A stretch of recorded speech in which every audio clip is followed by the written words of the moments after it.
Hello, Kate. Hey, Rogan.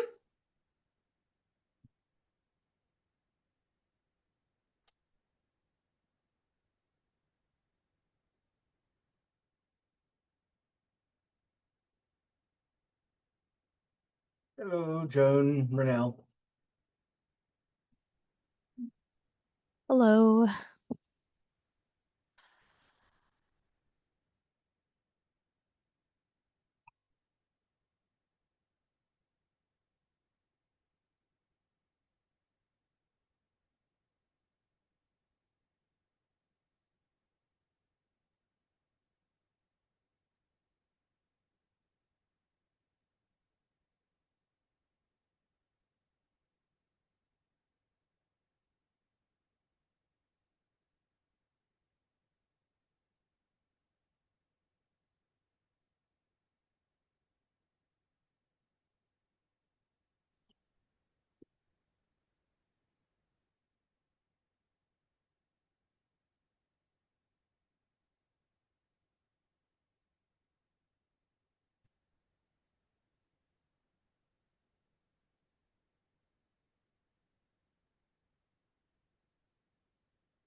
A.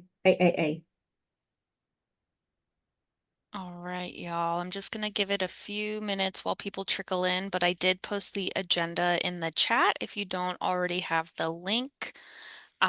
Feel free to add any topics you would like to discuss. Otherwise, we'll get started shortly.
Hi.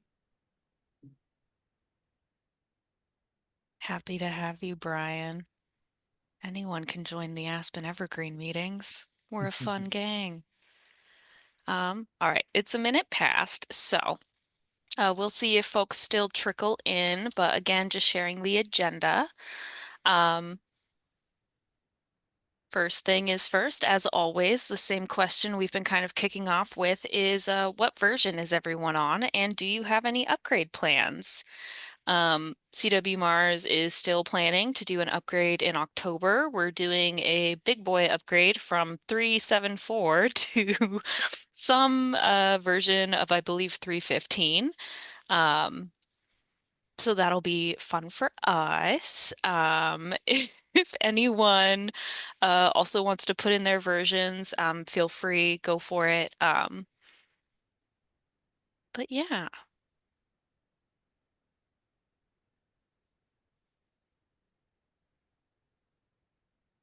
All right. The other couple thing or the next couple of things were just some bug or enhancement fixes to, however you want to think about it, that Leo from Bywater did that apply to Evergreen. So the first one is a fix for the meta record holds not showing up in titles on hold. That is available in, I believe, 2507 and I think it's technically an enhancement, so I believe it's in Q4 if anyone here is doing a Bywater quarterly release. Then the other fix was that now the correct account expiration date will appear or will appear on accounts while you're masquerading. There was a issue that was happening if staff were masquerading as a patron who hadn't logged in to Aspen before. And instead of showing that account's expiration date, Aspen was showing the expiration date for like the Aspen admin user that is used to connect to Evergreen, which is not the correct expiration date. So that is fixed in also 2507, but that one is in Q325. Again, if you're doing a quarterly release with Bywater. All right. Any questions about those before we go into the discussion topic for today?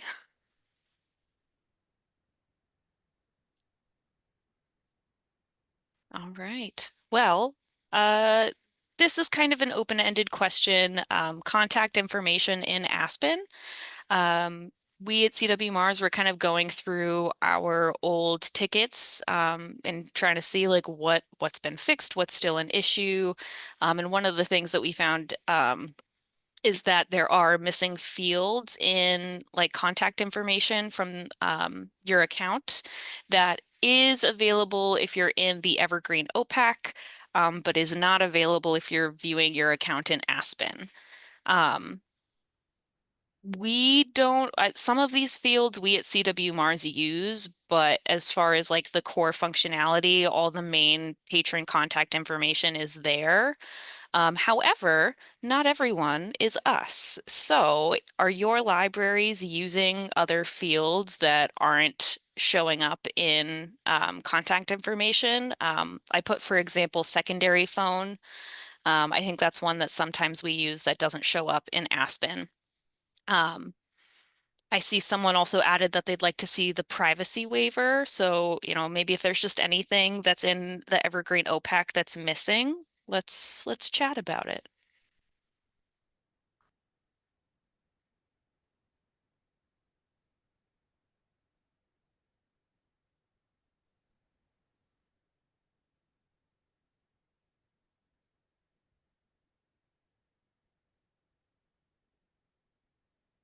Or not. If no one cares, right? If nothing's missing, that's great. That's even better. We migrated straight into Aspen, so I have no experience with the Evergreen catalog, so I'm going to be able to contribute nothing. And Right. I'm the person who mentioned the privacy waiver. This is what lets patrons say, I will allow this person, insert name here, to pick up my holds and check books out on my account. And there were, I think, 4 different permissions. And we really like having that in the patron record. It can be managed either by staff adding or editing a patron's record in circulation, but we've always had the patron able to go edit that or add that themselves. I always picture people, breaking up with a partner and going into their account and saying like, well, he's not going to pick up my holds anymore, and maybe that's, yes, I've never seen that on TV, but you never know, that could be a thing. Hey, I believe it. There's crazy stuff in libraries. I'm sure worse has happened. Well, but we're concerned about privacy, and this, not having patrons be able to manage their own privacy waiver there seems like a problem. I agree. We have a few libraries that use that for a variety of reasons, especially with parents and children. So, and if there's parents that are divorced or not married and live in different homes, we want to make sure that that info is accessible. And we also have academics that use it for a teaching assistant, faculty, that kind of thing, which is probably less privacy oriented, but is convenient. This might be my naivete and just being new to Aspen, where do I find my address? Because I'm clicking on every option to me and I cannot find it. I believe it's under account settings. So if you're in your account, you have to Mhm. open the account settings panel, and then it should be under contact information, but it might be under your preferences. Okay. Because my preferences just show me like reviews, home library, pickup library, and that's it. I Oh, don't see I think that can be turned addresses. on and off as well. So I don't think it's Oh, always visible. okay. here, I can log in and show you guys at least what we see on our setup. Thank you. Yeah.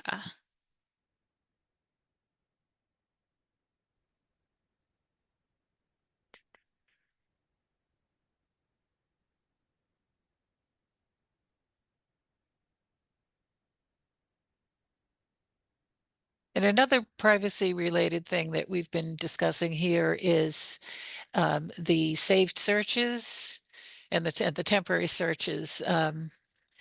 I know that patrons are in effect opting in to save a search because they have to save one. But I'm not sure if there should be the first time they go to save a search, it should point out that that's a possible privacy issue with the same kind of language that we give about, although we protect your privacy, this or that may happen. Or if there just needs to be something on the screen that says that, so that when they're seeing their saved searches, because if you think about it, saved searches are potentially even more indicative of your interests than a whole bunch of books that were checked out. I mean, you set up a search that's, is sort of implies an enduring serious interest in things that would match that search, and that just seems to me to be somewhat problematic. That I hear that. I think that's a good point.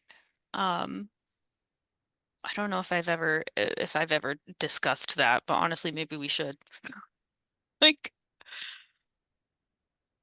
um, here is what we have for contact information, at least on the CW Mars catalog. So this is what patron sees, or my test patron with lost items sees. So we have the, full name, which if there's a middle name on the account would also show that. And then we have their expiration date for the account, the preferred name, and then address, primary phone number, which this is a test patron who I did not give a phone number, so there's no phone number here. And then the email, which can be updated. That was a couple months ago, but that is also a recent update. Oh, Michelle coming in clutch. Turning on contact info is an option in primary configuration. Let's see if Zoom will let me copy paste this. There's so many things to keep track of. I'm literally going through and making like a checklist for like adding a new member library to Aspen and going through all of those settings that you have to set up for that. Let me just add this note.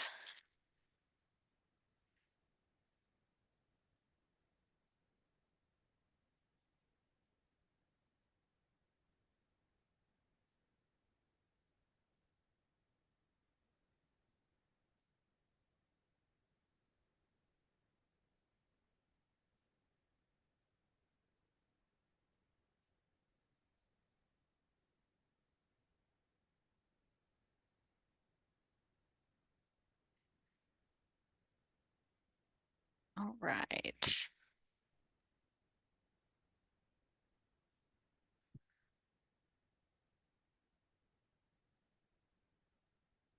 Right. Thank you, Michelle. That's honestly, we did all this setup like almost 2 years ago now, so I could not tell you what is toggled on and off. I'm just trying to copy paste from our existing libraries when I make new ones.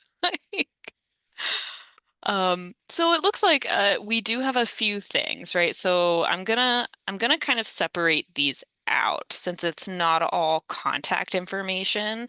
I'm gonna make a little section here for like privacy things.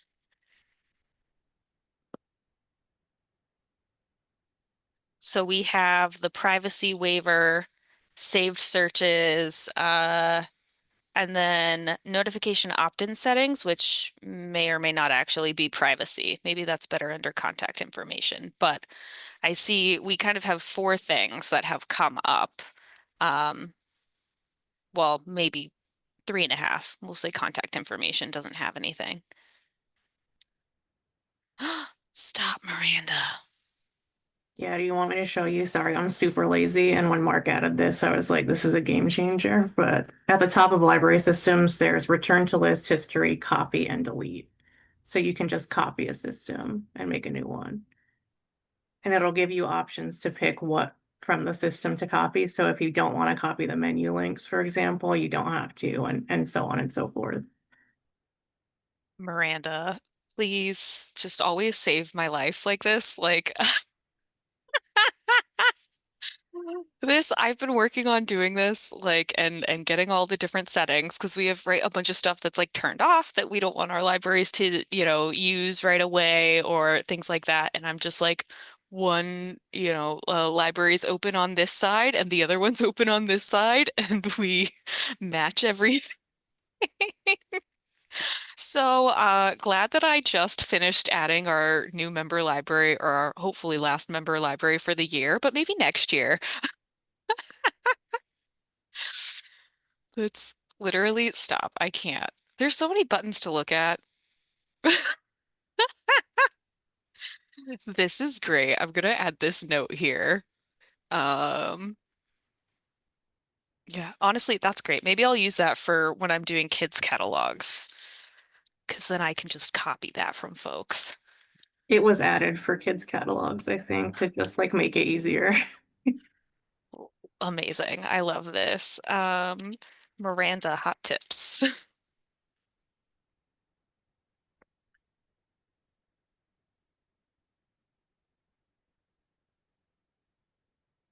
Love that for us. Um, Miranda, please always come to these and give me your hot tips.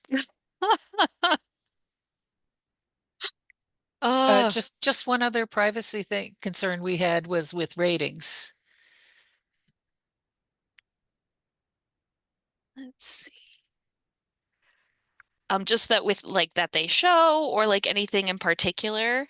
Well, I mean, I wish I could remember. There's no, I'm looking at a message I sent out saying we want to, we're concerned about a clear lack of a clear opt-in and privacy issues.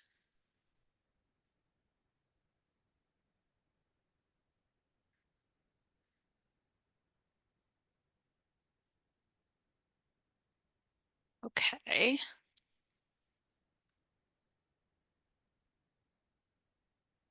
And I'm sorry, I just wanted to clarify because I didn't add this to our notes, but for saved searches, we had said like we want to maybe see some sort of like notice or something for patrons.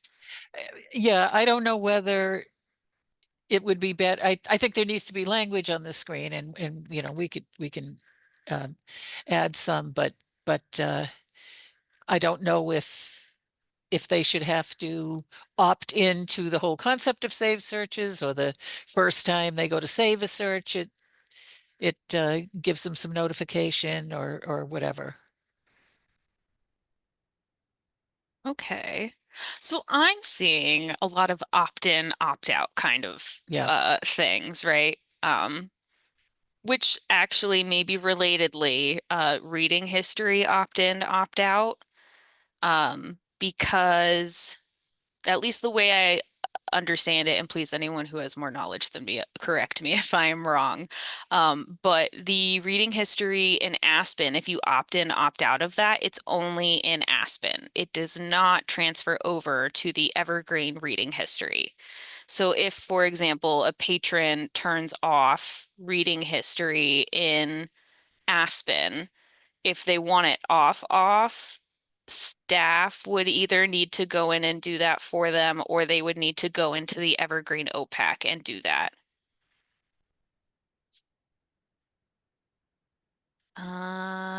Yeah, it looks like it depends on your ILS, right? Yeah, because I think, again, I just was doing that checklist. I feel like it's like 4 or 5 different ILSs that have opt-ins. Um, and Elizabeth, there is no option for hold history. I feel like that's something that has come up a few times. We definitely had patrons who asked about it and library staff who asked about it like right when we and before we did the transition to Aspen, but I don't know if I'm going to jinx myself by saying this, but it has not come up recently.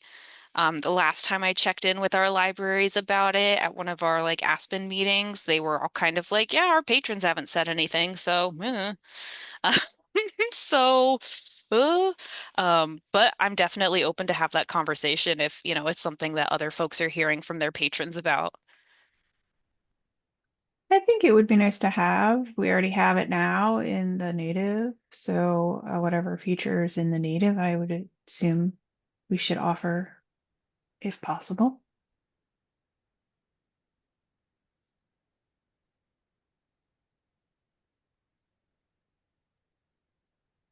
I never quite figured out why people were saving their hold history. If you want to see your holds to see which things never came that or whatever, that's just looking at your holds. And if you want to see what you actually checked out, that's your reading history. So I never quite figured out in what circumstance they remember that they placed a hold on it. And I don't know. I don't know. I'm sure I'm sure it's there for a reason. I'm sure there is a use case for it, but it doesn't seem as common a use case as saving your search histories or saving your saving things that you checked out. I'm trying to also think of a reason why you would want it. But I know I turned it on for myself and I can't tell you why, but I'm sure the minute it's not available, there will be one person asking for it and they use it for some bizarre workflow of their own. We have a couple people at our libraries that use the reading history very heavily, like to check out history. And I can see them like lining things up and matching. Like, did I ever put it on hold? Did I put it on hold and it never came in? Like, I've been looking for Yeah, this book, that kind of thing. somebody once gave me a use case for it. Probably somebody who's on this call, actually, just in terms of Evergreen. But it seems like a special use that might come up in a particular circumstance, but not a common pattern.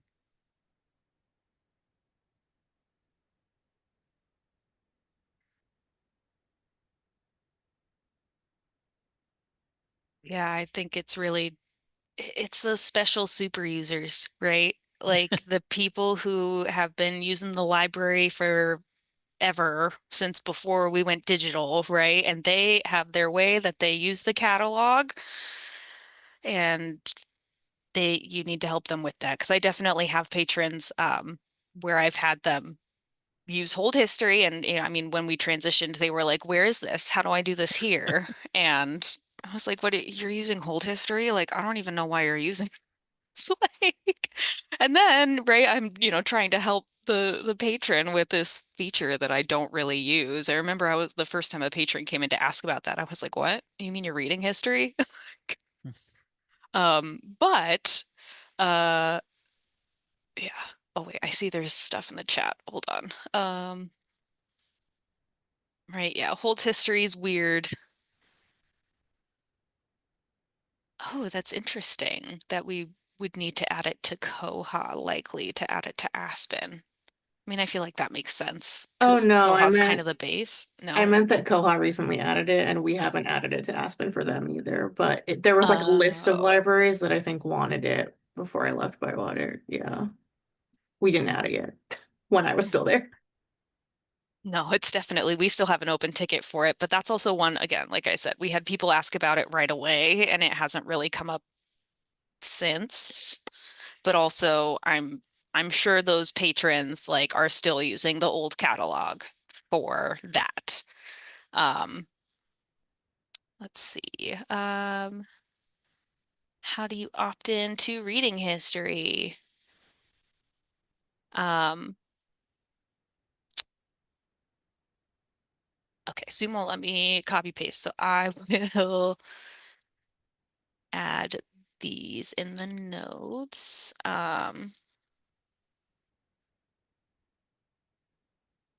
I'll get that from the chat and update our notes after this.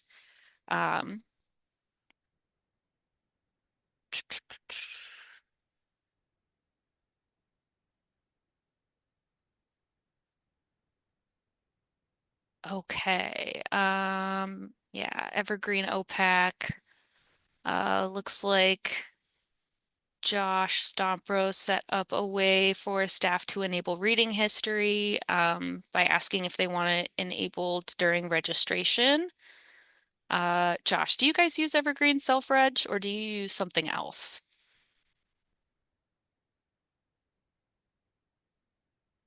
Okay, just a WordPress form. Interesting.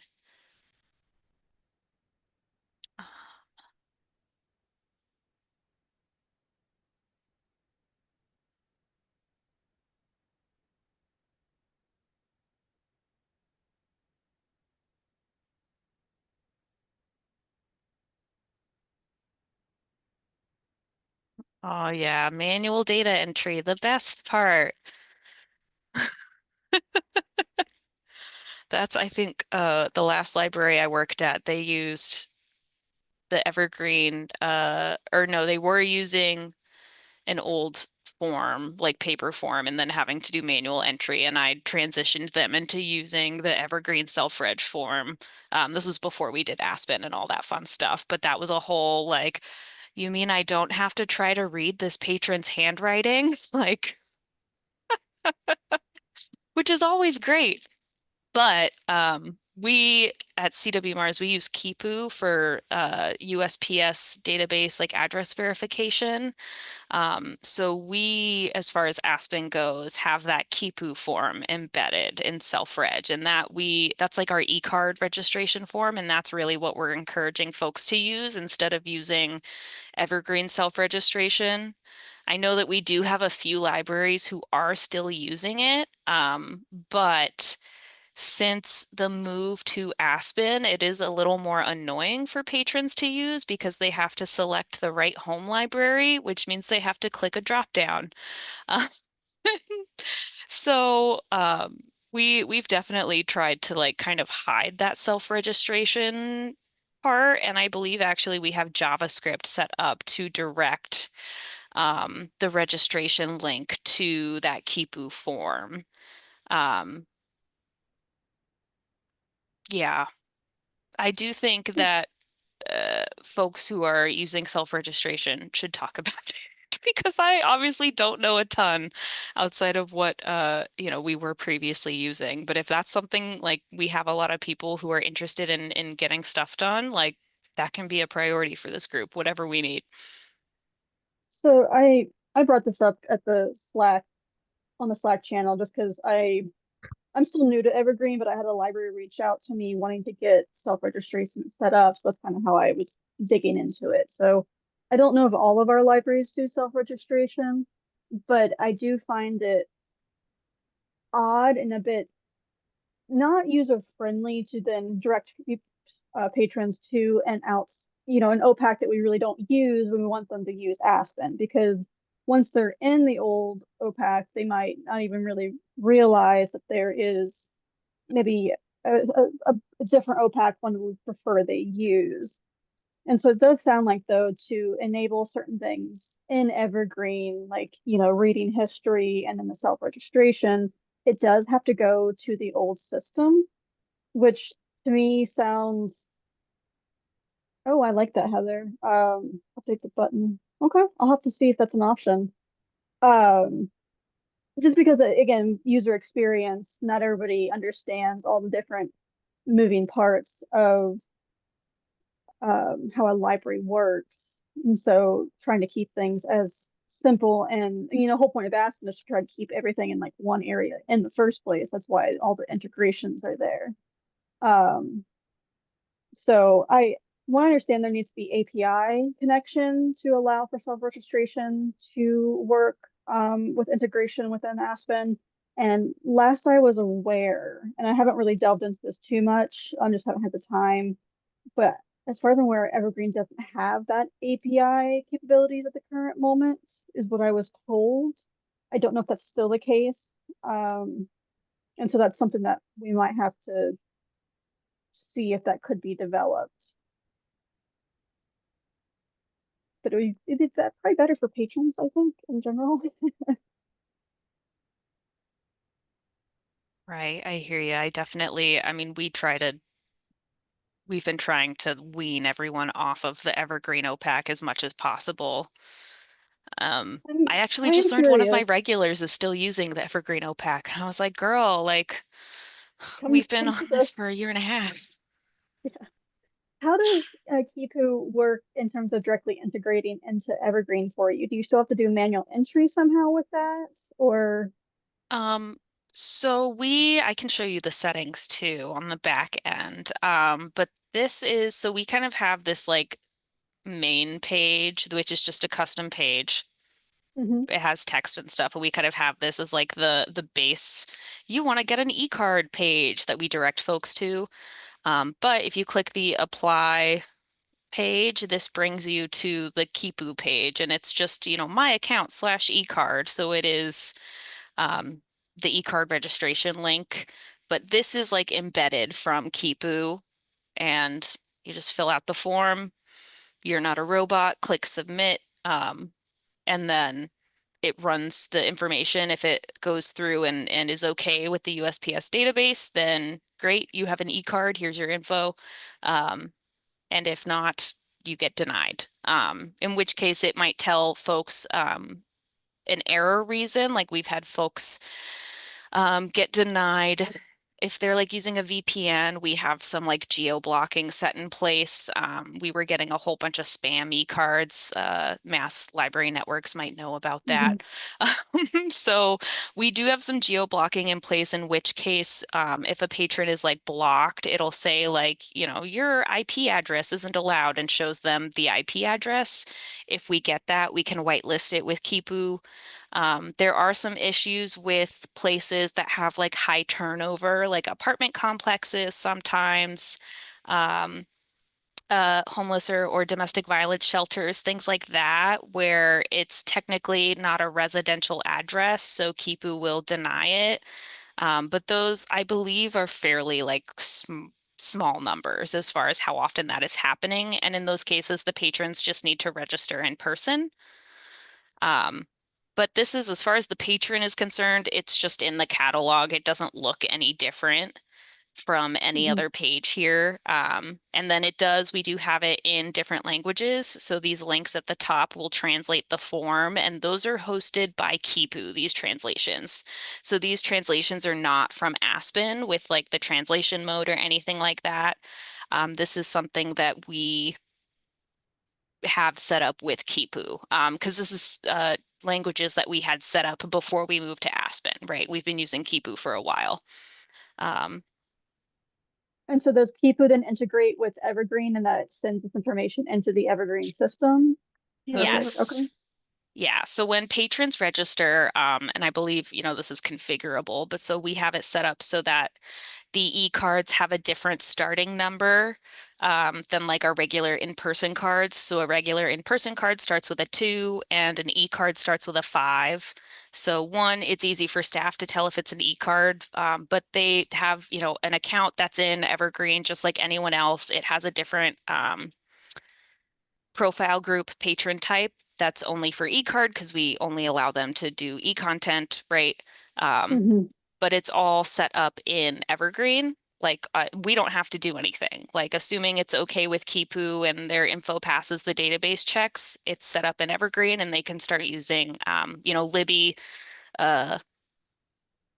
databases from their library, like without any issue. It That's also great. does a I'm actually duplicate check in Evergreen. Oh, sorry, Joan. It also does a duplicate check in Evergreen. So I didn't know that. people with already have a card. And we can see all those errors in a portal that we have access to in case the library calls and says, what happened with this? Yeah, I'll have to I appreciate this information because I'm not sure my libraries can afford another, access point and everything, but I do know this would be something they'd be interested in just because being able to provide digital content to their patrons like automatically basically is something that they've kind of come up with, which would be great. So yeah, I appreciate this. I'll bring it up at my next meeting with my directors. Absolutely, happy to help. And it does look like I'm just sharing what's in the chat. Andrea from Equinox said that Equinox is working with Pales on a generic version of eCard and eRenew. Not sure if that would be just in self-reg or more of like a third-party kind of thing, but I will get those bug links and put them in our notes. It brings the ability to integrate the Kipu content products into Evergreen. Currently, if you have it, you have to like write the code yourself to integrate. And this generic version makes it accessible without additional code work. And Andrea can confirm if that is correct, but that was my understanding.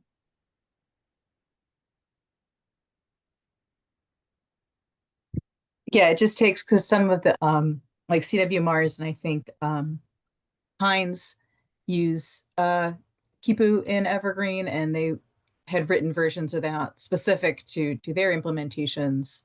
And what we did building off of that work and working with Pales and Kipu is to try to genericize that a little bit more so that it's not particular to those two institutions that do run a lot of custom code, but is more based on stock Evergreen. And TBD about integrating that directly with Aspen, but the groundwork for more robust integration of Kipu products with Evergreen is hopefully going to come in 3.16. So That's awesome. Thank you, Andrea.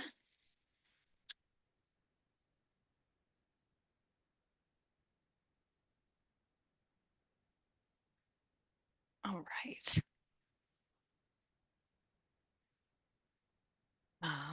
Cool. Anything else that folks want to talk about? We've kind of jumped around a little bit. I'm seeing, right, like we said, we have some like kind of opt-in, opt-out questions for a few different features. We have holds history, reading history, perhaps kind of an opt-in, opt-out thing as well, I think. If we did holds history, I assume that has an opt-in, opt-out. I had a question about linked accounts. I saw that when I was setting up for the contact info. And to me, linked accounts is cloned grouped accounts in Evergreen, but apparently is not. Am I correct in that understanding? So in Aspen, linked accounts are the ability of like a parent or a guardian or anybody who needs to maybe like be able to access multiple accounts all at once. So like a parent could have the entire family technically linked so they could see all the things checked out to like their child's card. And it can kind of be set up in a couple different ways in terms of like who can link and how they can link. So you can basically say this account can be linked to, but not linked to others. So you can kind of like restrict who, like if it's a child, you don't want them like just go linking with some random person because that person befriended them type of situation. So there's kind of different levels about that. If you're doing outreach or like you have an elderly neighbor and you go to the library you could do linked accounts that way. So there's a couple different uses for it. Okay. But But that's you kind of manually have to link them. They're not pulling yes, in from anything. Okay.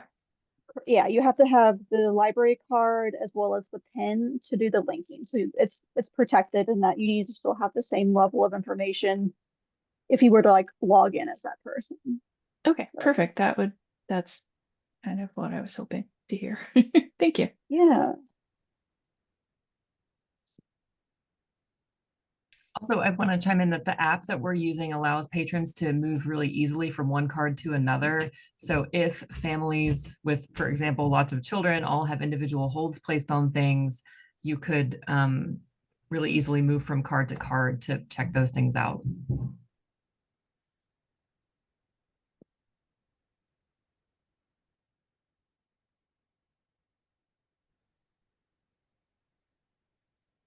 I love this. I love hearing about people who use things we don't use.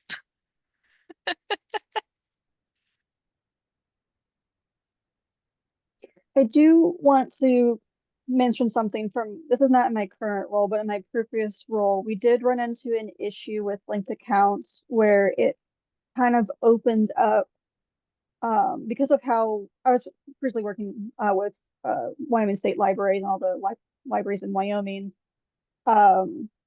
They use ILLs between the various libraries rather than like a courier system, like a lot of other libraries around the United States does. And they didn't want to be able to have hold pickup locations through like the hold stuff. And so by being able to link cards, it kind of opened up a little bit of an issue because it gave that as a hold location because that card might be associated with a community college. And even though they might be in the same town, they didn't have we didn't have the infrastructure. And so it kind of allowed for some wonky hold things happening where it's like this person put a hold in this item for a pickup location that was not within that library system.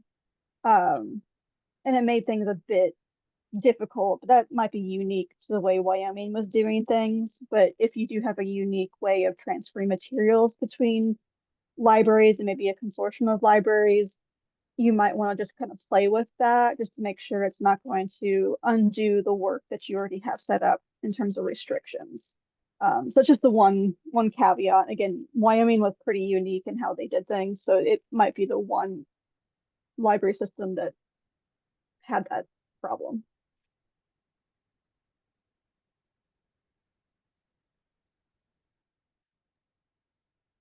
Thanks. We have some interesting resource sharing in Pennsylvania in Evergreen, so this will be something we'll want to test heavily.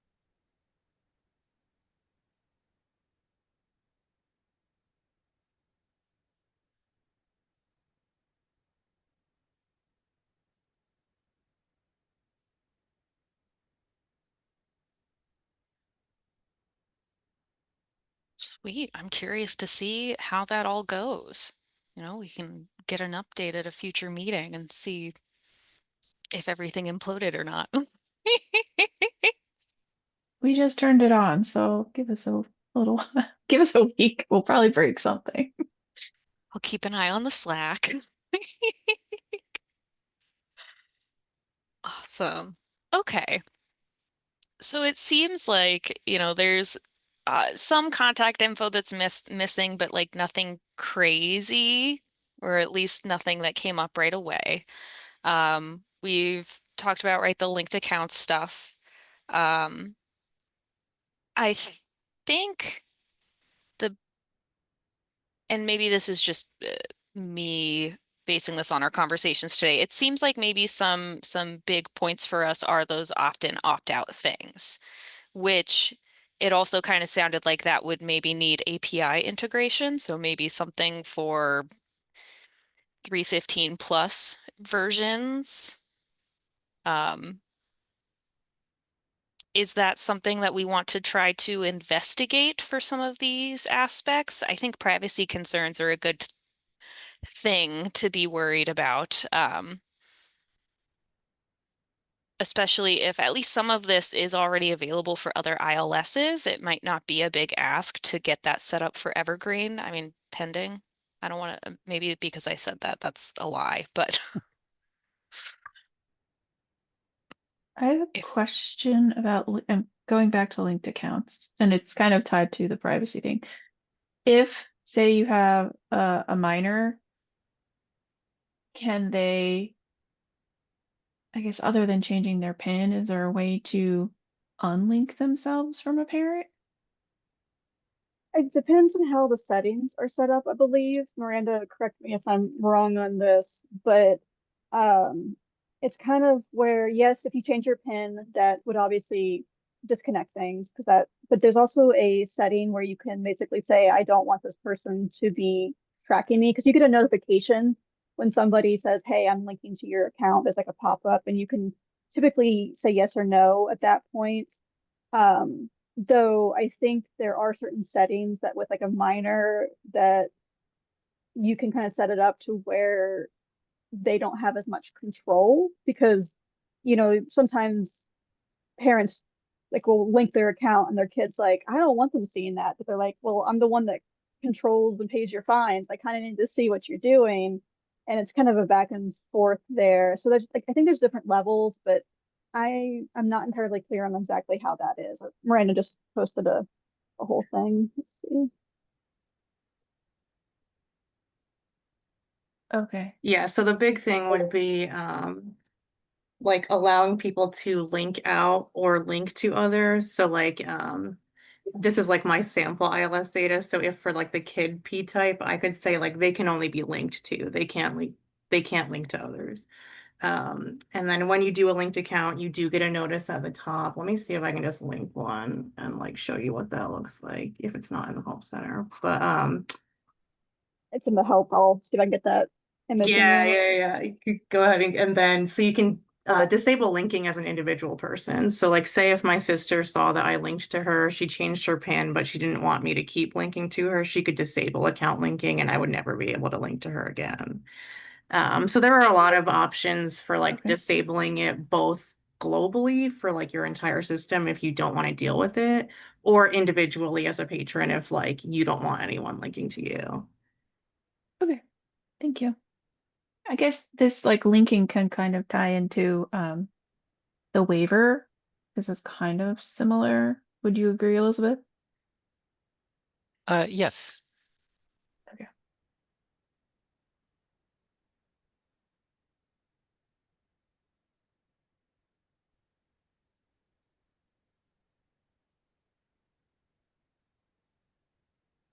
Okay. Well, I'll have to play with it, and but I think having the waiver as an option is good because it's tied directly to Evergreen and it is functionality that staff and patrons can control and update. So I think having that ability is important.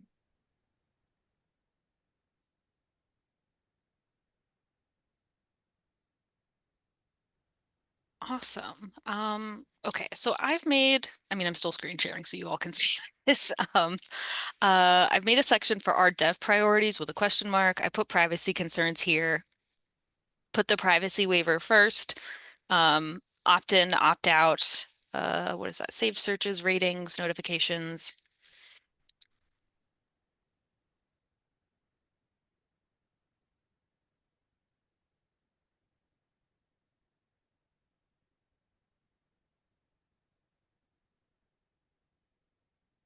And some of these could also potentially be covered by the privacy waiver, right?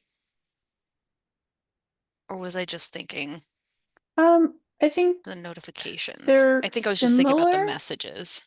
They're similar. They're like close, but not quite the same. Okay.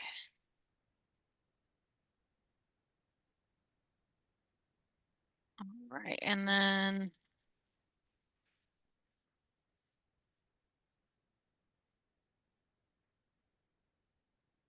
sounds like hold history, as always, is kind of a would be nice thing, but maybe it's just for those super users. And then self-registration, do we want that above hold history? Would be nice. How are we feeling? I would put it above holds history just because in terms of user experience, having more cohesive integration between a few things would be I think, better for just overall use. But again, I don't, it sounds like it's not hard on the Aspen side of things necessarily, but it's about getting Evergreen to be able to send the information that Aspen needs. And I don't know what kind of work would need to be done to get that set up. Right. Obviously, I can only speak for the Kipu stuff, but I will say the Kipu setup in Aspen was easy. Like, just a few things. I think maybe like a key or something, and then anytime I manually go through and set up a new library, I just click, Kipu, and then set it as like a valid self-registration location once we're ready, and then that's it. I believe Joan might have to reach out to Kipu to have them add the library on their end. But as far as Aspen goes, like it's really easy. And I don't know if this is bold again, but I would assume it might be easy for other third-party registration folks. But again, I'm not sure because I don't use them. All right. It would be nice if there was like a native, like how there's a native events thing to Aspen, if there was a native self-registration that did the same thing as Kipu in that it writes directly to the database to create the account rather than sending you to a separate form. Or just pulls in the Evergreen native form. I don't know if that works, if things work that way, but Can we do an I guess iframe of the form? I I don't don't know. know. I'll have to experiment with that once I get a better grasp of how the self-registration form works in Evergreen. But within Web Builder, they do have the ability to, like, you can see another page with using iframe. I'll play with that and let you guys know how that goes. I won't be able to attend the next meeting. I'm taking some time off that week, but I will shoot my findings into the Slack channel, so at least that can be some information that could even be used the next meeting. So I'll see what I can get done in the next 2 months. No promises, but I will try my best. Listen, time's not real. Any contribution is a good contribution. All right. Yeah, Rogan actually says that the iframe works, so I'll give it a shot and see if I've got one library that's already set up with their self-reg, so I might just be like, hey, can I use you guys as a test because it's easier. Listen, I love that. I mean, I'm doing a test for kids catalogs with a couple of my libraries, and they're like, "Wow, thanks for picking us," which is great. I'm like, "All right, you're along for the ride with me. Like, let's see how it goes." I love libraries that are willing to work with me. I'm like, I don't know what I'm doing. Let's just figure it out together. Listen, that's just library life, right? We're all winging it and hoping for the best. We're learning together. All right. Anything else that folks want to talk about? For the reading history opt-in and opt-out, Josh gave a lot of documentation on that Jira, so I could look into it and develop it here, since the other ILSs have it, so why not Evergreen, right? I love that, Leo. If you're down, um, I assume if you were able to look at those links that Josh sent, that you have them, but I will go through the chat after this and get all the links that folks shared.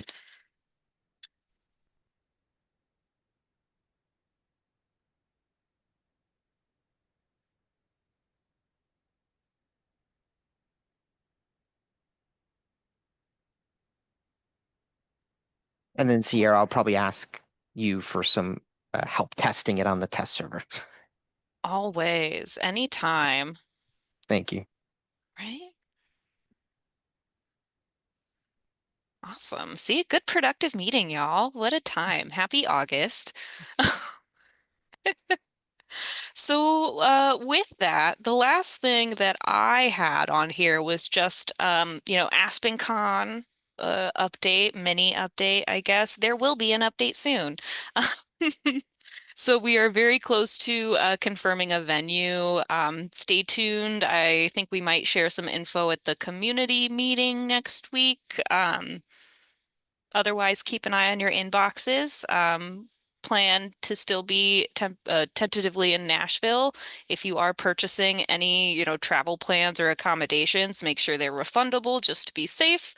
But other than that, it would be cool to see folks. So come hang out with us either in person or virtually. And our next meeting for this group will be October 2nd. Time is flying. I don't like that.